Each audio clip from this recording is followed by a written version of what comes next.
પાકિસ્તાનની મિલિટરી તૂટી ગઈ, પાકિસ્તાનની ગવર્મેન્ટ તૂટી ગઈ, પણ આપણા માતાજીના મંદિરને હલાઈ નથી શકી, એક પણ તિરાડ બી નથી આવી. તો આજે પાકિસ્તાનની સરકાર પોતે અને ત્યાંની મિલિટરી આજે હિંગળાજ માતાની ચારે બાજુ સુરક્ષા અને સુરક્ષા કવચની અંદર પાઠ પૂજા સાથે એ લોકો માતાજીને માને છે.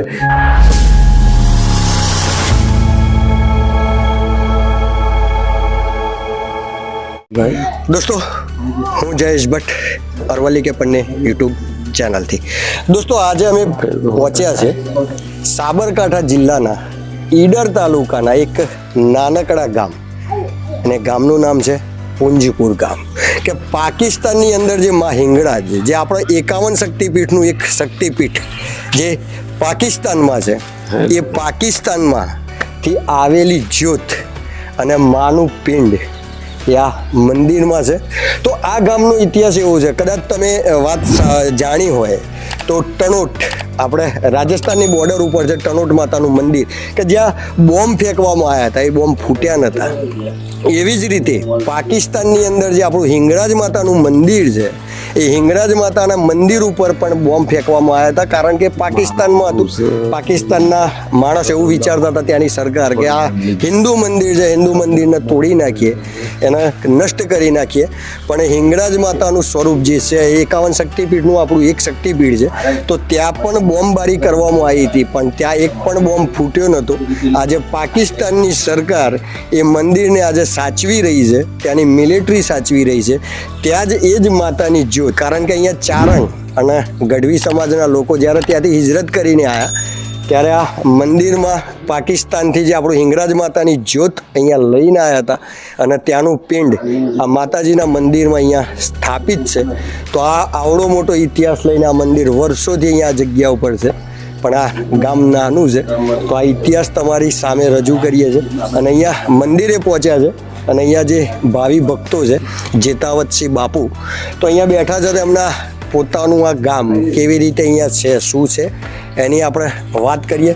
તો આવો આપણે મંદિરમાં જઈને અહીંયા ગામના જે લોકો બેઠા છે એમને જરા વાત કરીએ. અને આવી જ રીતે નાના નાના આપણા જે ધામ છે, જે વર્ષોથી પોતાનો ઇતિહાસ પોતાની ગોદમાં સમયને બેઠો છે, એને આપણે બહાર લાવવો છે. તો આ હિંગળાજ માતાનું ધામ, હિંગળાજ માતાનું આ ગામ, જ્યાં અહીંયા સ્થિત છે પાકિસ્તાનથી લાયેલી જ્યોતમાં હિંગળાજ પોતે અહીંયા વસેલી છે, અને એમનું પિંડ પણ અહીંયા છે. તો આજે આ મંદિર, જેની પ્રાણ પ્રતિષ્ઠા મહોત્સવ અહીંયા ઉજવાયો હતો 2-3 દિવસ પહેલાં જ અહીંયા પત્યો છે, અને આજે અમે આ મંદિરનું કવરેજ કરવા આવ્યા છે. તો મળીએ આ ગામના વ્યક્તિ, આપણા બાપુ છે જેતાવતસિંહ બાપુ, જેમના મુખે આપણે આ ગામનો ઇતિહાસ સાંભળીએ, જાણીએ કે શું હતું આ ગામનો ઇતિહાસ. આ તમે જુઓ છો મા હિંગળાજ માતાનું સ્વરૂપ છે. તમને બતાવીએ કે આ નવીન મૂર્તિ હમણાં જે પ્રાણ પ્રતિષ્ઠા થઈ એ મૂર્તિ છે, પણ પાકિસ્તાનથી જે પિંડ માતાજીનો આવ્યો છે એ પણ અહીંયા બાજુમાં છે, જે વર્ષો પહેલાં અહીંયા આવેલો છે, એ અહીંયા અંદર જ સ્થાપિત છે. તો તમે જોઈ રહ્યા છો, જે પાકિસ્તાનથી જ્યારે આપણા ચારણ ગઢવી લોકો જ્યારે અહીંયા આવ્યા અને જે પિંડ લઈને આવ્યા હતા એ, અને આ જે જ્યોત છે, એ જ્યારે એ લોકો આવ્યા હતા ત્યારે આ હિંગળાજ માતાની જ્યોત ત્યાંથી જે લઈને આવ્યા એ અહીંયા મંદિરમાં આજે પણ જાગતી જ્યોત, અખંડ જ્યોત ત્યારની ચાલુ છે. તો અહીંયા પધાર્યા છે અમારા જેતાવત બાપુશ્રી. તો જેતાવતસિંહ બાપુને કહીએ કે આ મંદિર વિશેનું થોડી માહિતી આપે અને એમનો પોતાનો પરિચય આપે. તો બાપુ, આપનો પરિચય. ચોક્કસ. ઈડર તાલુકાના અંકાલા ગામનો હું વતની છું. મારી બાજુમાં પુંજપુર નાનું એવું ગામ આવેલું છે. તેમાં માત્ર 20 ઘર રાજપૂત સમાજનો, 20 ઘર ઠાકોર સમાજનો, રબારી સમાજનું એક ઘર, એક વાઘેલા દેવી પૂજક સમાજનું એક ઘર. આ રીતે નાનું બિલકુલ ગામ છે. મૂળ આ ગામમાં ઇતિહાસ જોઈએ તો જે ભારત પાકિસ્તાન ભેગું હતું ત્યારે પાકિસ્તાનમાં અત્યારે જે હિંગળાજ માતાનું સ્થાન છે 51 શક્તિપીઠ પૈકીનો એક શક્તિપીઠ, ત્યાંથી આ ગામમાં ચારણ ગઢવી સમાજ આવેલો, તો ત્યાંથી આ ચારણ ગઢવી સમાજ જોત અને માતાજીની શિલ્પીઓના હાથે માત્ર એક પિંડ રૂપે અહીં લાયેલા અને એની સ્થાપના કરેલી. એ સ્થાપના કર્યા પછી જો ગઢવી ચારણ સમાજ અહીંથી કોઈ કારણસર વર્ષો પહેલાં ભારત પાકિસ્તાન ભેગું હતું એ ટાઈમે જે ધનસુરા બાજુ સાબરકાંઠાના ધનસુરા પટ્ટામાં એ વસવાટ કરી અહીં આ ગામના માણસો જે હાલ વસે છે એમના જગ્યા કોઈ ઓછા કિંમતમાં 8 આના 4 આના રૂપિયો એવી કિંમતોમાં આપી અને અહીંથી નીકળી ગયેલા. પણ એ સમય જતો 1965માં આ મંદિરનું પ્રથમ જીર્ણોદ્ધાર આ ગામ નવ વસ્યું એમને કરેલો. એના પછી ફરીથી 8, 9, 10 ફેબ્રુઆરી 2025 ફરીથી પુનઃ પ્રાણ પ્રતિષ્ઠા નિમિત્તે તો માતાજી એવી રજા આપી કે મારા જે જૂના પિંડ આવેલા છે એ સાઈડમાં રાખવા અને નવા જમાનાના અધીન મૂર્તિ પ્રતિષ્ઠા કરી શકશો, મારી જ્યોત કાયમ માટે એની એ જ રાખવી. આ પ્રકારે માતાજીએ સૂચના કરતો એ પ્રકારે આખું મંદિરનું નિર્માણ થઈ રહ્યું છે. આ ગામ નાનું હોવા છતાં હિંગળાજ માતાજી આટલા પાકિસ્તાનમાંથી આવેલો છે અને મૂળ સ્થાન અહીં 2 છે, માતાજી હિંગળાજ માતાજી વત્તા બહુચર માતાજીનો ફોટો પ્રતિષ્ઠા નો નિમિત્તે 11 કુંડી નક્કી કરેલ, પણ બહારના માણસોએ મદદરૂપ થઈ 18 કુંડી યજ્ઞનું ભવ્ય આયોજન થયેલું. આ નિમિત્તે સરસ કાર્યક્રમ પરિપૂર્ણ થયો. ગવર્મેન્ટે પણ મોટી સહાય કરી છે. અમારા માન્યતા લોકલાડીના ધારાસભ્ય રમલાલ વોરા સાહેબે પોતાના ફંડમાંથી મંદિરના વિકાસ માટે 5 લાખ રૂપિયાનું માતબાર ફંડ અમને ફાળવ્યું છે. એ ખૂબ મોટી અને આનંદની લાગણી અનુભવીએ છીએ. અને આ મંદિરનો જીર્ણોદ્ધાર થયા પછી ગામની પણ એકદમ કાયાપલટ થઈ રહી છે. ઓકે, તો આ અમારા જેતાવતસિંહ બાપુએ જે વાત કરી કે અહીંયા કેવી રીતે આ માતાજીની સ્થાપના થઈ, મા સતીના જે અંગના પિંડ પડ્યા હતા અને જે જગ્યાએ પડ્યા હતા ત્યાં શક્તિપીઠ, તો આ હિંગળાજ માતા જે તરે ઓળખાય છે ત્યાં મા સતીનું અંગ પડ્યું હતું અને ત્યાં આજે 51 શક્તિપીઠનું આપણું એક શક્તિપીઠ જે પાકિસ્તાનમાં છે ત્યાંથી લાવેલી જ્યોત, ત્યાંથી આવેલું આપણું માનું પિંડ એ આજે આ એક જ આ ગામની અંદર જોવા મળે છે. તો માનો મહિમા, માનું જે ભાવના, માની જે આ આસ્થા છે મામાં, તો આ જગ્યા ઉપર માણસ આવે તો એવું લાગે કે માં શક્તિપીઠ પાકિસ્તાનમાં છે પણ એ ત્યાંથી જ માં પોતે અહીંયા પધારેલી છે. તો જેટલા પણ હિંગળાજ માતાના માનવાવાળો જે વર્ગ છે, આમ તો જો કે માતાનું સ્વરૂપ તો બધા એક જ છે, કારણ કે મા સતીના સ્વરૂપના અલગ અલગ કટકા, એમના પિંડ અલગ અલગ જગ્યાએ પડ્યા, 51 શક્તિપીઠનું નામ પડ્યું, પણ એક જ અંગમાંથી આ છૂટું પડેલો આપણો આ માતાજીનો પિંડ છે. એટલે બધી મા એક જ છે. પણ હિંગળાજ માતાનું જે સ્વરૂપ છે એ તમે પાકિસ્તાનમાં ના નિહાળી શકો, કારણ કે આપણા અહીંયા ભારત પાકિસ્તાનના સંબંધો અત્યારે લાગી રહ્યા છે કે ખરાબ જ છે. આપણને ત્યાંના વિઝા મળતા નથી કે ત્યાં લોકોને ત્યાંથી આપણને અહીંનાથી ત્યાંના કોઈના વિઝા એકબીજાને મળતા નથી. તો પાકિસ્તાનમાં જઈને કદાચ આપણે આપણા શક્તિપીઠ 51 શક્તિપીઠમાંનું એક શક્તિપીઠ જેના દર્શન આપણે પાકિસ્તાનમાં જઈને નથી કરી શકતા, પણ કદાચ જો તમારે હિંગળાજ માતાના પાકિસ્તાનમાં જે છે માં એના દર્શન તમારે કરવા હોય તો આપણે સાબરકાંઠા જિલ્લાની અંદર ઈડર તાલુકાની અંદર આવેલું આ હુંજપુર ગામ, જે નાનું જ ગામ છે, ત્યાં ખુદ માં પોતે અહીંયા વસેલી છે.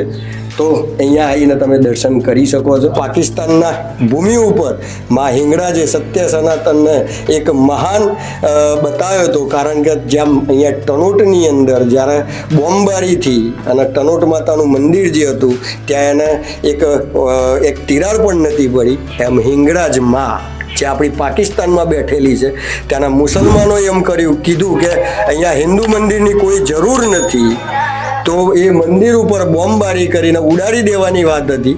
પણ પાકિસ્તાનની મિલિટરી તૂટી ગઈ, પાકિસ્તાનની ગવર્મેન્ટ તૂટી ગઈ, પણ આપણા માતાજીના મંદિરને હલાઈ નથી શકી, એક પણ તિરાડ બી નથી આવી. તો આજે પાકિસ્તાનની સરકાર પોતે અને ત્યાંની મિલિટરી આજે હિંગળાજ માતાની ચારે બાજુ સુરક્ષા અને સુરક્ષા કવચની અંદર પાઠ પૂજા સાથે એ લોકો માતાજીને માને છે. તો આ એ જ હિંગળાજમાં આજે આપણે અહીંયા સાબરકાંઠા જિલ્લાના પૂંજપુર ગામની અંદર વિરાજમાન છે. તો ભક્તોને નમ્ર વિનંતી કે માના દર્શન કરવા પાકિસ્તાન ના જવાય તો આ ગામમાં પધરામણી કરે અને માના દર્શન કરીને લાવો લે. તો આ હતું અમારું પૂંજપુર ગામ, જેતાવતસિંહ બાપુ અને આ ગામના લોકો જે અહીંયા છે. અને આ પાછળ તમે જુઓ છો હમણાં જ આ માતાજીની પ્રાણ પ્રતિષ્ઠા થઈ છે. 18 કુંડી જે આપણો યજ્ઞ કરવામાં આવ્યો અને જે માની નવી સ્થાપના થઈ એ, અને બાજુમાં જે પાકિસ્તાનથી આવેલું પિંડ જે માતાજીનું છે એ આજે પણ અહીંયા હયાત છે અને અહીંયા મૂકવામાં આવેલું છે. અને માતાજીએ કીધું છે કે મારી જ્યોત અને આ પિંડ અહીંયા સ્થાપજો અને હંમેશા માટે અહીંયા હું હાજર રહીશ અને લોકોને મનોકામનાઓ લોકોની પૂરી કરતી રહીશ. તો આ છે પાકિસ્તાનથી માં ખુદ પોતે અહીંયા આવેલી, ચારણ ગઢવીઓના સાથે આવેલી આ માં હિંગળાજ તો અહીંયા બિરાજમાન છે. તો બોલો હિંગળાજ માતા કી જય.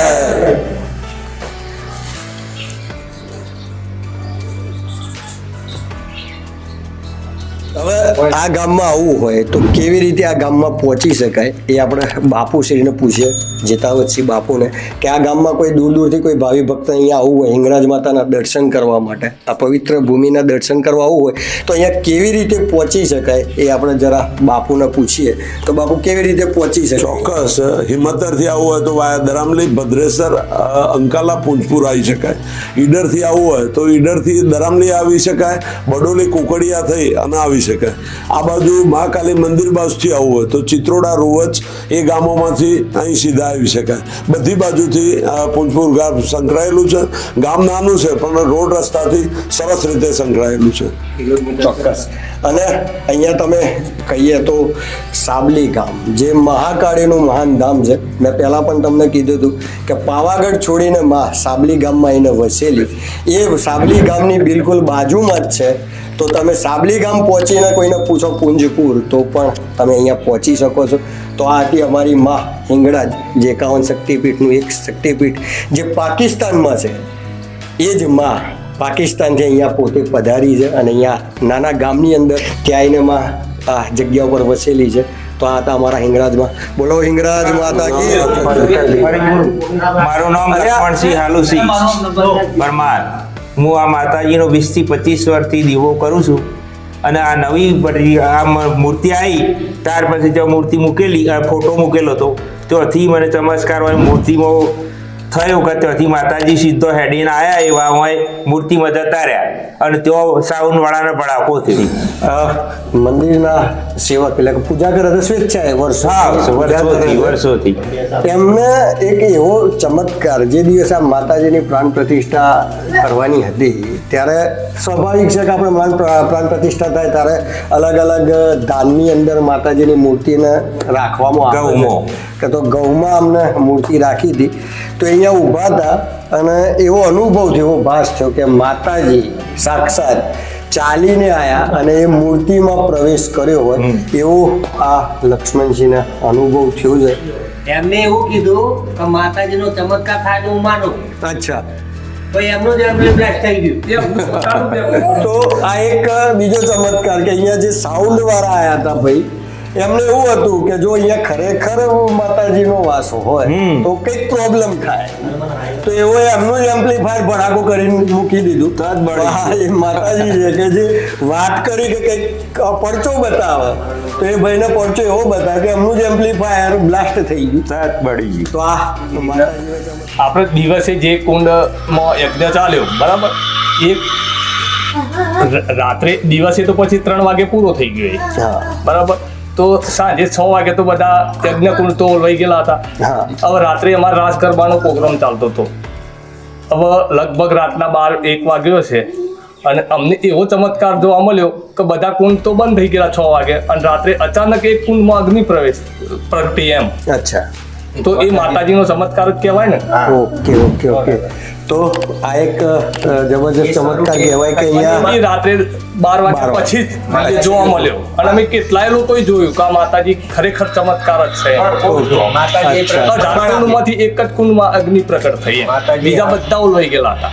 અચ્છા તો આ એક જબરજસ્ત વાત છે કે 18 કુંડ માતાજીના જે અગ્નિકુંડ હતા એ પૂજાપાઠ પતી ગઈ રાતે રાસ ગરબા હતા તો બધા કુંડ શાંત પડી ગયા હતા પણ એક કુંડ રાત્રે 12 વાગે અચાનક એમાં અગ્નિ પાછી પ્રગટ થઈ અને એ કુંડ જે સજીવન થયું. 18 કરી નાખ્યા માતાજીનો બોલાવો. કઈ રીતે કરે અને આ એક મોટી વાત છે કે અગ્નિકુંડ જે છે યજ્ઞકુંડ એ 18 હતા પણ માતાજીએ એક વધારીને 19 જાતે કરી તો 19 કુંડ થઈ ગયા 19માં કુંડમાં એમને દર્શન દીધા અને અગ્નિ સ્વરૂપે અગ્નિકુંડ સ્વરૂપે અગ્નિ સ્વરૂપે 19માં કુંડમાં માતાજી એ બતાવ્યું કે હું સાક્ષાત સાક્ષાત અહીંયા દર્શન છું. કરાયા. માતાજીએ સાક્ષાત દર્શન કરાયા. એક સાદી સીધી ભાષા છે કે અહીંયા આસ્થાનું કારણ કેવું તો કે 18 કુંડ 18 યજ્ઞ કુંડ બનાયા અને પાઠ પૂજા કરી વિધિ કરી માતાજીની સ્થાપના કરી